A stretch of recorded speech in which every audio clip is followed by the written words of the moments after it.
மக்களே வணக்கங்க. Good morning. காலையிலேயே கோயம்புத்தூரில் மழை பெய்ய ஆரம்பிச்சிருச்சுங்க. இன்றைக்கி வந்துட்டு செடிகளுக்கு திட உரமாக ஏதாவது கொடுத்துடலாம் அப்படின்னு பிளான் பண்ணிட்டு இருந்தேன். பார்த்தா மழை தூர ஆரம்பிச்சிருச்சு. ஸோ ஸ்டார்டிங் பார்த்தீங்கன்னா லேசாக தூறல் இருந்த மாதிரி இருந்துச்சு.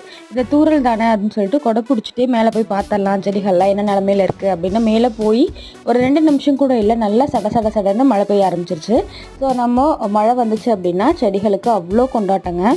மழை தண்ணீரில் செடிகளுக்கு தேவையான அமினோ அமிலங்கள் நிறைய இருக்கிறனால நீங்கள் விதைகள் விதைக்கிறீங்க அப்படின்னாலும் சரி, இல்லைனா புதுசாக ஒரு செடி நாற்று மூலிமா வளர்க்குறீங்க அப்படின்னாலுமே அந்த செடிகளுக்கு விதைகளுக்கு எல்லாமே இந்த மழை தண்ணீர் கொடுக்கும்போது ரொம்ப நல்லாவே ரிசல்ட் இருக்குங்க.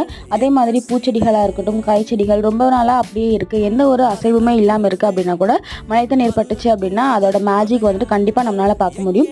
ஸோ மழை வருது அப்படிங்கும்போது அந்த மழை தண்ணீரை கொஞ்சமாக பிடிச்சி சேகரித்து வச்சுக்கோங்க.